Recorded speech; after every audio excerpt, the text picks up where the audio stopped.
नमस्कार, स्वदेश न्यूज की खास पेशकश में आपका बहुत स्वागत है। मैं हूं आपके साथ ऋषभ राय। छत्तीसगढ़ में आबकारी विभाग ने बीते दिनों प्रदेश के मदिरा प्रेमियों के लिए मोबाइल एप्लीकेशन मनपसंद ऐप लॉन्च कर दिया है।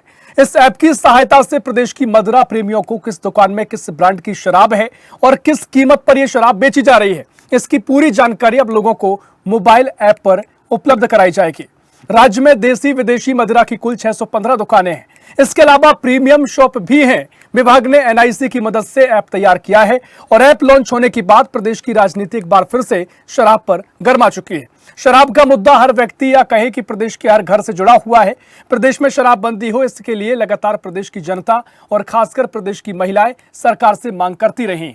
तो कोरोना काल जैसी महामारी के समय भी उस वक्त की तात्कालिक कांग्रेस सरकार ने ऑनलाइन तरीके से मदिरा प्रेमियों को घर तक सेवाएं उपलब्ध कराई थीं। साथ ही पूर्ववर्ती सरकार के कार्यकाल में एक बड़ा शराब घोटाला हमें देखने के लिए मिला। हैरानी इस बात पर है कि भूपेश बघेल ने, जो पहले मुख्यमंत्री रह चुके हैं, उन्होंने खुद जो राह अपनाई थी उसी बात की बुराई वो बीजेपी के लिए कैसे कर सकते हैं। यानी विपक्ष में है तब तो आरोप लगा रहे, लेकिन जब खुद की सरकार थी, खुद ही सीएम थे, तब तो ये बता रहे थे कि जिस तरीके से रास्ता अपनाया गया है ये बेहतर रास्ता है। अब एक बार फिर कुल मिलाकर वर्तमान सरकार ने प्रदेश में मनपसंद ऐप लॉन्च कर दिया है। बता दें कि सरकार बनने के बाद प्रदेश में शराब की दरों में वृद्धि की गई थी, जिसका विरोध भी विपक्ष ने किया था। राजनीति अलग है, नैतिकता अलग है, और जब पैसों की बात आती है तो क्या बीजेपी और क्या कांग्रेस, यही सवाल लगातार खड़े होते हैं। ऐप की लॉन्चिंग के बाद प्रदेश में सियासी बयानबाजी शुरू हो चुकी है। एक और पूर्व सीएम भूपेश बघेल ने ऐप लॉन्चिंग के बाद सरकार को नशा मुक्ति विरोधी के नाम पर ढोंग करने वाली सरकार बताया है। साथ ही राजस्व का कोटा शराबियों से वसूलने का आरोप भी सरकार पर लगाया गया है। तो बीजेपी भी पलटवार कर रही है।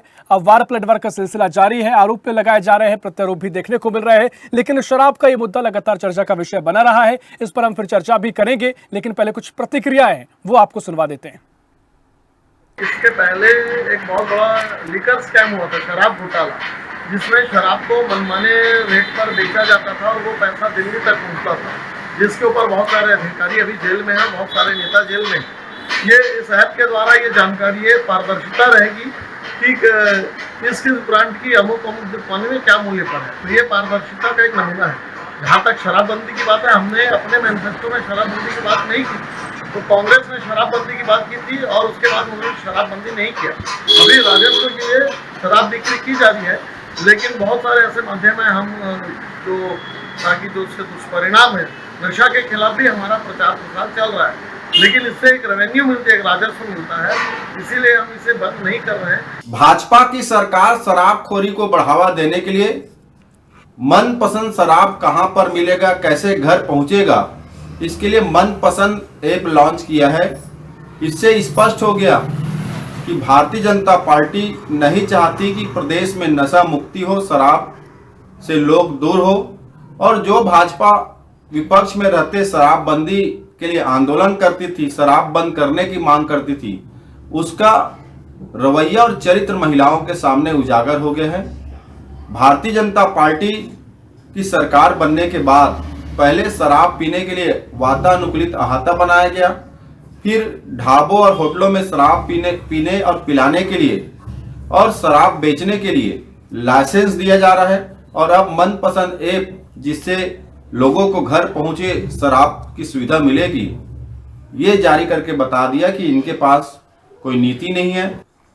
तो शराबबंदी ये मुद्दा लगातार छत्तीसगढ़ में सियासत का विषय भी बना रहा है, चर्चा का विषय भी बना रहा है, क्योंकि छत्तीसगढ़ की जनता के साथ साथ खासकर छत्तीसगढ़ की जो महिलाएं हैं लगातार इसका विरोध करती हैं, और उनके वोट पाने के लिए लगातार जो दल हैं चुनाव के पहले लगातार लुभाते हैं और कहते हैं कि हमारी सरकार आती है तो हम शराबबंदी करेंगे या कहीं ना कहीं शराब का जो उपयोग है वो कम किया जाए, इस पर लेकर कदम उठाएंगे। लेकिन जब सरकार में आ जाते हैं उसके बाद जो स्थिति बनती है, इसको लेकर अब सियासत भी गरमाई। चर्चा की शुरुआत हम करेंगे। मेहमान हमारे साथ जुड़ गए हैं, भारतीय जनता पार्टी से प्रवक्ता वासु शर्मा हमारे साथ जुड़ गए हैं। वासु जी, बहुत स्वागत है आपका स्वदेश न्यूज में। और साथ ही कांग्रेस से प्रवक्ता डॉक्टर आरती उपाध्याय जुड़ गई है। डॉक्टर आरती उपाध्याय जी, बहुत स्वागत है आपका स्वदेश न्यूज में। चर्चा की शुरुआत वासु जी मैं आपसे करूंगा। लगातार कोई भी सरकार हो, जब चुनाव से पहले आप चुनाव प्रचार करते हैं, शराब का मुद्दा काफी उठता है। जब पहले कांग्रेस की सरकार थी, आपने आरोप लगाए थे कि शराबबंदी की घोषणा इन्होंने की थी, लेकिन उसके बाद तमाम तरह की योजनाएं शुरू की गई, घर घर शराब पहुंचाने के लिए तमाम बातें कही गई। लेकिन अब आपकी सरकार है, आप भले ही आपके लिए हमने घोषणा पत्र में जिक्र नहीं किया था, लेकिन लगातार ये बात कही जाती है शराबबंदी को लेकर आप भी कदम आगे उठाएंगे, आप भी इस बात के समर्थन में रहे हैं। तो फिर मेरा सवाल आपसे यह है कि स्पष्ट कर दीजिए जनता से कि शराब तो बिकती रहेगी, राजस्व का बड़ा साधन है, ताकि जनता में कोई कंफ्यूजन न रहे। क्यों फिर इस तरह के प्रलोभन दिए जाते हैं? वासु जी। देखिए, सबसे पहले तो स्वदेश न्यूज के सभी दर्शकों को नमस्कार और पैनलिस्ट साथी हमारी बैठी है उनको भी नमस्कार। देखिए, निश्चित तौर पे भारतीय जनता पार्टी ने, आपने पहले ही कहा कि हमने मैनिफेस्टो में जनता से झूठे वादे नहीं किया, हमने जनता से वही वादे पूरे किए जो पूरे हो सकते हैं। जैसे उदाहरण के तौर पे आप ले लीजिए, हमने कहा था मातारी वंदन योजना के तहत हम 1,000 रुपए महीना महिलाओं को देंगे, वो खाते में जा रहा है। हमने किसानों से कहा था हम 3100 रुपए देंगे, वो खाते में जा रहा है। हमने तेंदुपत्ता के लिए कहा था हम 5500 रुपए प्रति मानक बोरे के दर से खरीदी करेंगे, वो खाते में जा रहा है। हमने कहा था कि विकास जो 5 साल में रुक गया है आधारभूत संरचना में, अभी आपने देखा वो नितिन गडकरी 20,000 करोड़ के रोड इंफ्रास्ट्रक्चर छत्तीसगढ़ के लिए काम जारी किए गए हैं। तो ये काम हमने जो वादे किए थे वो पूरे कर रहे हैं। और दूसरी बात, शराबबंदी की बात, हम कांग्रेस पार्टी से ये पूछ रहे थे जब विपक्ष में थे, इन्होंने गंगा जल हाथ में लेके कसम खाई थी और घोषणा पत्र के सबसे प्रमुख कॉलम में डाला था कि हम सरकार में आएंगे और तुरंत शराबबंदी कर देंगे। तो ये नैतिकता की बात थी। नैतिकता की बात ये है कि आप जब कहते हैं घोषणा पत्र किसी भी पार्टी का आईना होता है, आप जनता से वादा करते हैं अपने घोषणा पत्र के माध्यम से और उसके तहत वोट लेते हैं, और वोट लेने के बाद कर जाते हैं तो विपक्ष का डर है कि आपके घोषणा पत्र को याद दिलाया जाए कि आपने ये वादे किए थे। वही डर विपक्ष को देखना हमने निभाया।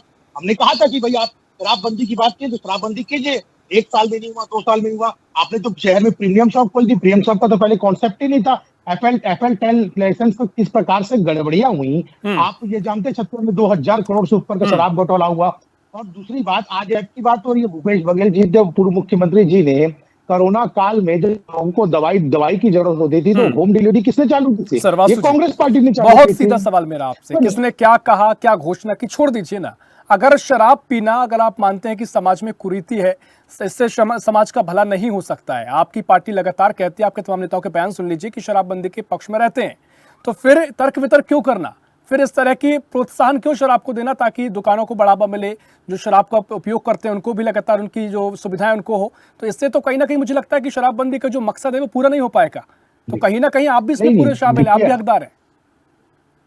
देखिए, मैं आपको बताता हूँ, ये ऐप जो लॉन्च किया गया है, जो पिछली सरकार में गड़बड़ियां सामने आई, जो ओवर रेट दुकानों में शराब बिक रही थी, जिससे राजस्व का नुकसान छत्तीसगढ़ की सरकार को हो रहा था, जो पैसा जनता की जीत में लगना था, छत्तीसगढ़ के शासन के खाते में जाना था, वो पैसा कहीं कहीं और जा रहा था। इस कारण पारदर्शिता लाने के लिए कि ऐप के माध्यम से आपको पता लगेगा कि कौन से रेट में शराब मिल रहा है, इसमें पारदर्शिता लाने के लिए कोई भी नया दुकान इस छत्तीसगढ़ में 1 साल में नया दुकान कहीं पर भी भारतीय जनता पार्टी की सरकार ने एक भी नया दुकान नहीं खोला है।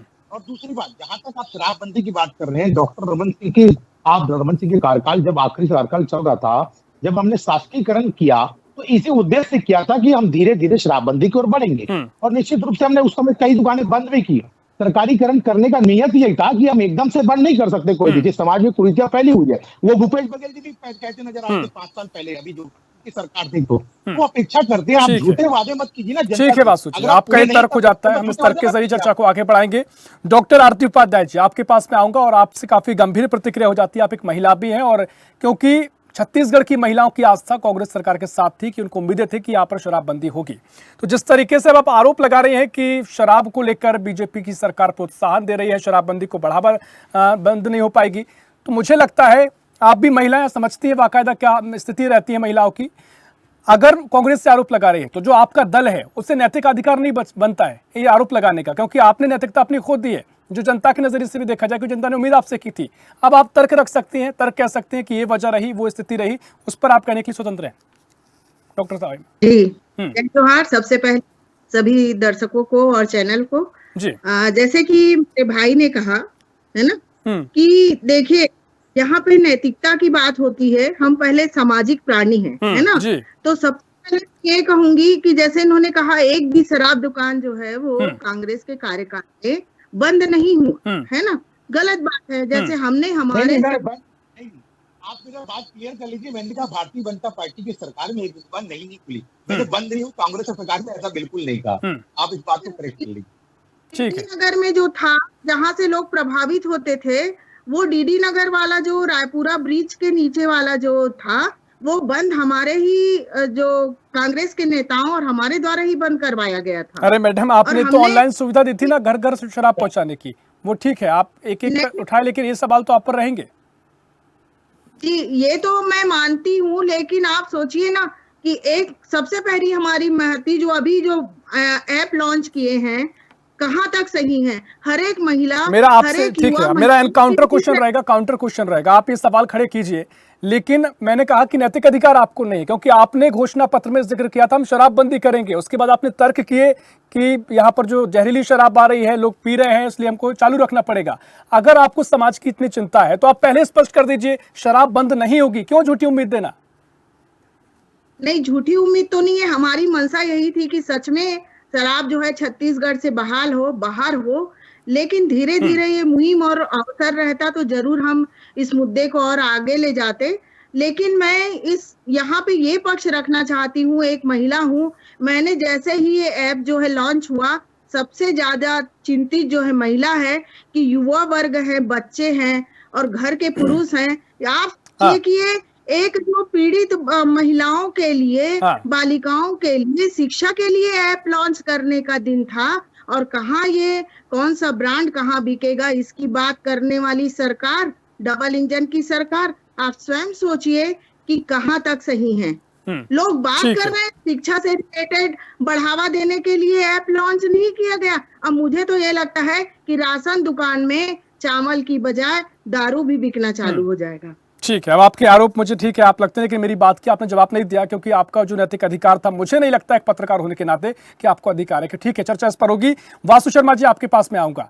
आप वो तमाम तरीके से कह रहे हैं कि आज चिल्ड्रंस डे है, बच्चों का दिन है, बाल दिवस है।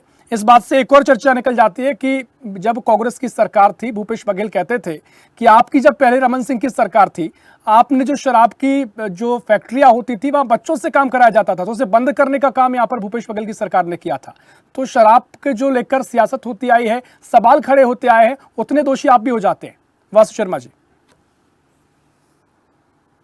देखिए कांग्रेस जो है इस पे कोरी राजनीति कर रही है, इसके सिवा कुछ नहीं है उनके पास। ठीक है, वो विपक्ष में है, अपने मुद्दे उठा सकते हैं। जहां तक ऐप की लॉन्च की बात है, ऐप पहले से बन गया था, लॉन्चिंग की बात अलग होती है। मैंने पहले ही कहा, ये विष्णुदेव साय की सरकार है, ये भारतीय जनता पार्टी की सरकार है। या भ्रष्टाचार में जीरो टॉलरेंस की नीति है। एक ही मुद्दे पे मत देखिए भाई साहब, एक ही मुद्दे पे मत देखिए, हम शराब पे नहीं, जहाँ राम राज्य की परिकल्पना होती है, जहाँ पे हम, और ऐसा भाई ऐसा आप क्वेश्चन ऐसा आप दे रहे हैं, मैडम एक एक करके आते हैं, ऐसे चर्चा नहीं हो पाएगी मुझे लगता है, क्योंकि वो कुछ कहना चाह रहे हैं। वासु जी, आप पे आऊंगा मैं, डॉक्टर साहिबा आरती जी। जी वासु जी, कहिए अपनी बात। देखिए आप आज ऐप पे चर्चा हो रहा है, आज बाल दिवस के अवसर पर जैसे आपने प्रश्न किया, आप बोलेंगे तो फिर मैं बोल नहीं पाऊंगा ना, मैं आपके बीच में नहीं बोला। ठीक है आरती जी, मैंने आपका सवाल पहुंचा दिया है, मैं आप पर आता हूं। वासु शर्मा जी, वो कह रहे हैं कि बाल दिवस का दिन क्यों चयन किया गया? भारतीय जनता पार्टी तो बड़े ध्यान से पूरी संयोग से पूरी चीजें करती है ताकि संयोग ना लगे, पहले से प्लानिंग होती है, साइंटिफिक पार्टी कही जाती है, तो ये बाल दिवस का मौका था, बच्चों के लिए क्या संदेश आएगा? आप देखिए, ये कॉन्सेप्ट, ये राजनीति नहीं है तो क्या है? बाल दिवस के दिन लॉन्च करने से छत्तीसगढ़ के जो भ्रष्टाचार जो पिछले 5 साल की सरकार में हो रहा था, उस लूट को बचाने के लिए आप लॉन्च किया गया है भाई। इसमें दिक्कत क्यों है कांग्रेस पार्टी को? ये भारतीय जनता पार्टी के छत्तीसगढ़ के हित का पैसा छत्तीसगढ़ के खजाने में जाना चाहिए। कॉन्सेप्ट है उस ऐप के माध्यम से। आपके टाइप का नहीं भैया कि ऑनलाइन को मैनुअल कर देते थे। एक ही उदाहरण नहीं है, बहुत सारे उदाहरण है इसके जमाने में। आपने देखा होगा टोल परिवहन में जब दुनिया ऑनलाइन की ओर बढ़ रही है, लेकिन वहां कांग्रेस की सरकार मैनुअल की ओर बढ़ रही है। 2020 में कैसे टोल परिवहन में भ्रष्टाचार हुआ, इन्होंने मैनुअल कर दिया, मैनुअल जारी करना चालू है। किस प्रकार से लूट मची टोल परिवहन में आपके सामने है। उसमें भी कई अधिकारी आज तक जेल की सलाखों के पीछे है। ये काम भारतीय जनता पार्टी करती है। छत्तीसगढ़ का पैसा छत्तीसगढ़ के खजाने में, छत्तीसगढ़ की जनता। वासु शर्मा जी, मतलब आप ये कहेंगे जब भी चुनाव का समय होगा, आप ये कहेंगे इस बात को कि शराबबंदी नहीं होगी, राजस्व उससे जुड़ा हुआ है और कहीं ना कहीं जागरूकता फैलाने की आवश्यकता है, लेकिन शराबबंदी करना मुश्किल है। आप इस पूरे बात को क्या स्पष्ट रखेंगे आप जनता के सामने? देखिए, मैंने पहले ही कहा, हम ये कह रहे हैं कि हमने घोषणा पत्र में बिल्कुल नहीं कहा था, और हम ऐसे डायरेक्ट कैसे कह देंगे कि भाई शराबबंदी होंगी? हम झूठे वादे कैसे कर दें जनता से? हम कांग्रेस पार्टी नहीं है भाई जनता झूठे वादे करेंगे। हो सकता है धीरे धीरे शराबबंदी हो सकता है धीरे धीरे शराबबंदी हो, लागू सब सरकारें चाहती है कि शराब ना बिके, लेकिन धीरे धीरे प्रयास होंगे। झूठे वादे करके जनता से वोट लेना ये सबसे बड़ा गुनाह है। ठीक है डॉक्टर आरती उपाध्याय जी, बहुत सीधा बहुत स्पष्ट तर्क भारतीय जनता पार्टी का है कि लगातार इससे पहले कई घोटाले देखने को मिले, तमाम हेरफेर हुए कि शराब कितने की बिकी, कितने की आई, कितना हिसाब किताब रहा। अब इस ऐप के जरिए ट्रांसपेरेंसी आएगी, पारदर्शिता आएगी, उसका पूरा हिसाब किताब सबके समक्ष रहेगा। तो इस हिसाब से तर्क बीजेपी दे रही है कि ये काफी महत्वपूर्ण है, इससे भ्रष्टाचार पर भी लगाम लगेगी। अगर छोटे मोटे स्तर पर चीजें होती है उन पर लगाम लगाई जा सके, इसमें कहां आपत्ति कांग्रेस को हो रही है? आपत्ति की बात ही है। सबसे पहला दिन, आज तो बार बार बोलूंगी, बाल दिवस का दिन चुनना नहीं था। ऐसा लग रहा है बाल दिवस पर युवाओं को शराब पीने के लिए प्रोत्साहित करने वाली सरकार नजर आ रही है आज। दूसरी चीज है, कहाँ बात कर रहे हैं ये इन्होंने खुद कहा। अरे मैडम, लेकिन अगर मान लीजिए ऐप कभी भी लॉन्च हो जाए, ऐप तो लॉन्च हो रहा है ना, इससे बाल दिवस से जोड़कर क्यों इतना ज्यादा सियासी सवाल खड़ा करना है? ऐप तो लॉन्च हो रहा है ना, मेन समस्या है ऐप लॉन्च अगर हो रहा है तो अगर आपकी समस्या वहां हो सकती है कि इसको प्रोत्साहन मिल रहा है, लेकिन बाल दिवस से जोड़ना कहाँ उचित लगता है? सबसे पहली चीज तो मनपसंद ऐप लॉन्च होना ही नहीं था। ऐप बनाने की जरूरत क्यों थी? राजस्व का खर्चा खाली हो चुका है। सुन लीजिए ना मैडम, ये सवाल मैंने आपसे किया, ऐप की जरूरत क्यों है? बीजेपी बता रही है आपको, वो कह रहे हैं कि ट्रांसपेरेंसी इससे आएगी। पहले जो तमाम मामले सामने आए आपकी सरकार में, तमाम घोटाले देखने को मिले, ये सारा हिसाब किताब आपके समक्ष रहेगा, पारदर्शी रहेगा, तो इससे तमाम तरह का हेरफेर नहीं हो पाएगा। ये जरूरत थी बीजेपी के मुताबिक। मेरा तो बस एक ही मानना है कि शराब के लिए कोई ऐप लॉन्च होना ही नहीं चाहिए, क्योंकि जो आप बात कर रहे हैं कि पारदर्शिता लाएंगे, अभी देख रहे हैं आप 11 महीने में आप लोग के सरकार का, डबल इंजन सरकार का क्या हाल हो रहा है। अपराध गढ़, महंगाई चरम सीमा में है। गरीबी को दूर हटाने की बजाय आप अपने राजस्व को फिर समेटने की, भरने की कोशिश कर रहे हैं। वो पारदर्शिता लाएंगे आप? कहाँ से पारदर्शिता लाएंगे? डॉक्टर आरती उपाध्याय जी, कम से कम यहाँ पर जो काम चर्चा हुई है वो कह तो रहे हैं ना कि हमने घोषणा पत्र में जिक्र नहीं किया था, हम तो अपने कदम जैसे बढ़ा रहे, राजस्व जरूरी है।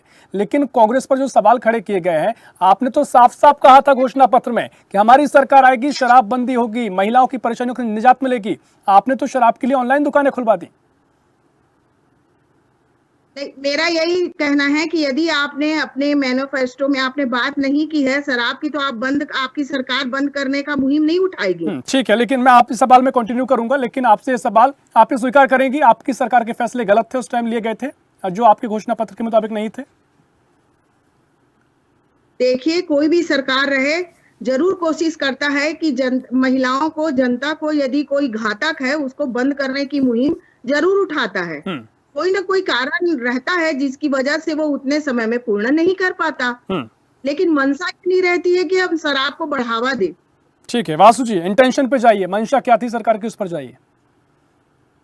मंशा स्पष्ट थी कि जनता को गुमराह करके वोट ले लो, महिलाओं को गुमराह करके वोट ले लो, और वोट लेने के बाद वो दारू शराबबंदी का वादा करके भ्रष्टाचार करो, अपने खजाने को भरो। मंशा स्पष्ट थी कांग्रेस की, इसमें कहीं पर भी हेरफेर नहीं हुई कांग्रेस ने। अगर वो इतने ईमानदार थे तो भ्रष्टाचार कैसे हो गया भैया? चलिए शराबबंदी नहीं की, उसके बाद भ्रष्टाचार क्यों कर दिए? एक ये ऐप का कारण इसलिए होता है भाई साहब, आपको ये भी बता दूं कि पहले क्या होता था, छत्तीसगढ़ में दो काउंटर, एक काउंटर का पैसा जाता था, एक काउंटर का पैसा ये कांग्रेस के नेताओं के घर जाता था। यही आरोप लग रहे जो शराबबंदी में आज जो लोग जेल पे हैं। तो ऐसा काम भारतीय जनता पार्टी नहीं करती है। और आपको मैं आपके माध्यम से मैं ये भी कहना चाहता हूँ, देखिए कांग्रेस राजनीति करती है, छत्तीसगढ़ जनता ये साफ समझ रही है। उन्होंने 5 साल कोई पहल नहीं की, 5 साल ये नहीं, उसके बाद आज ज्ञान देने के लिए भूपेश बघेल जी और सारे नेता जा रहे हैं।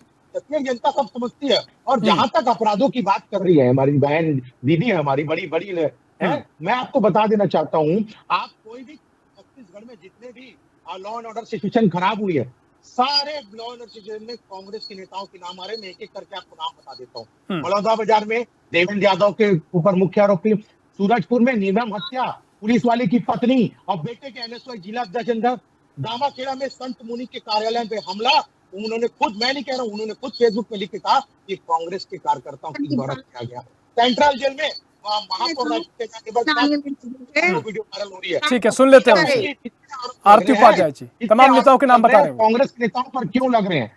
आप क्यों छत्तीसगढ़ को बदनाम करने की साजिश कांग्रेस पार्टी रख रही है टूल किट के माध्यम से? ये मैं कहना चाहता हूँ, ये बनता है कि सारे आरोप सुन लीजिए कांग्रेस के नेताओं के नाम क्यों आ रहा है? आरती उपाध्याय जी, क्यों कांग्रेस के नेताओं के नाम सामने आ रहे हैं? आप भाई ने जो कहा, शर्मा जी ने, कि यहाँ कांग्रेस मतलब यहाँ तो हिंदू मुस्लिम सिख ईसाई आपस में लड़ने वाली सरकार है। हिंदू हिंदू का नारा लगा के, राम जी को मुद्दा बना के आज बड़े नेताओं का चलिए ठीक है, मुद्दे से नहीं भटकते, मुद्दे से हम नहीं भटक रहे। वासु शर्मा जी, मैं आपके पास आ रहा हूँ। ठीक है, आपने तमाम चीजों का जिक्र किया, इस पर हम डिबेट करते आए, करते भी रहेंगे। लेकिन एक सबसे बड़ा सवाल जो इस डिबेट से निकल कर जाना चाहिए, क्योंकि सबसे बड़ी बात कि शराब तो बिक रही है, शराब तो बिकेगी, क्योंकि तमाम तरीके से सियासी रूप से जो बातें कही जाती हैं उनका कोई, मुझे लगता है, इससे संबंध नहीं है। ये स्पष्ट आज हो जाना चाहिए। शराब तो क्योंकि बिक रही है, वासु शर्मा जी। देखिए, निश्चित तौर पे इसका कुरीतियां है समाज में, और निश्चित रूप से सरकारें भी चिंतित है। भारतीय जनता पार्टी की भी सरकार सोचती है, और निश्चित रूप से धीरे धीरे कदम बढ़ेंगे और हो सकता है कि शराबबंदी हो। लेकिन हम झूठे वादे करके, मैं फिर से वही बात कह रहा हूँ कि हम पहले से जनता को बोल दे, महिलाओं को आश्वासन दे दे कि भाई हम इस दिन शराबबंदी कर देंगे, तो ऐसे झूठे वादे भारतीय जनता पार्टी नहीं करना चाहती। लेकिन होगा प्रयास तो हमारी सरकार करती है, हमारी सरकार भी कर लगी हुई है, और निश्चित रूप से जिस दिन होगा सबके सामने होगा। ठीक है, देखिए यहाँ पर अपने आपके तर्क हो सकते हैं, लेकिन इस पर एक लंबी चर्चा भी की जा सकती है। समय हमारे पास इतना ही है। वासु जी शर्मा, आपका बहुत शुक्रिया करना चाहूंगा चर्चा में शामिल होने के लिए। आरती उपाध्याय जी, आपका भी बहुत शुक्रिया इस चर्चा में शामिल होने के लिए। तो लगातार छत्तीसगढ़ सरकार का कहना है कि जो घोटाले पिछली सरकारों में देखने को मिले, उन पर लगाम लगाई जा सके, इसको देखते हुए इस ऐप की लॉन्चिंग की गई है। मनपसंद ऐप इसे नाम दिया गया है। अब मनपसंद का मतलब है कि आप ऐप खोलिए, कौन सी शराब चाहिए, कितने रुपए में चाहिए, उसकी जानकारी आपको मिल जाएगी, फिर शराब खरीदिए, नहीं खरीदिए। लेकिन आरोप ये कांग्रेस का कहना है कि शराब बंदी की बात करते हैं बीजेपी के नेता, लेकिन यहाँ पर शराब पीने वालों के लिए सुविधाएं दे रहे हैं। बीजेपी का कहना है कि घोषणा पत्र का जिक्र जो है, घोषणा पत्र में तो कांग्रेस ने कहा था कि हम शराबबंदी करेंगे, लेकिन ऑनलाइन शराब बिकवा दी। अब तमाम तरीके से आरोप प्रत्यारोप जरूर है, लेकिन शराब लगातार बिक रही है और आगे जो स्थिति बनती है कि बिकती भी रहेगी। अब क्या कुछ इसको लेकर आगे फैसले लिए जाएंगे, देखना महत्वपूर्ण होगा। फिलहाल के लिए इस खास पेशकश में इतना ही। देश प्रदेश की और भी खबरों के लिए देखते रहिए स्वदेश न्यूज, सबसे पहले देश।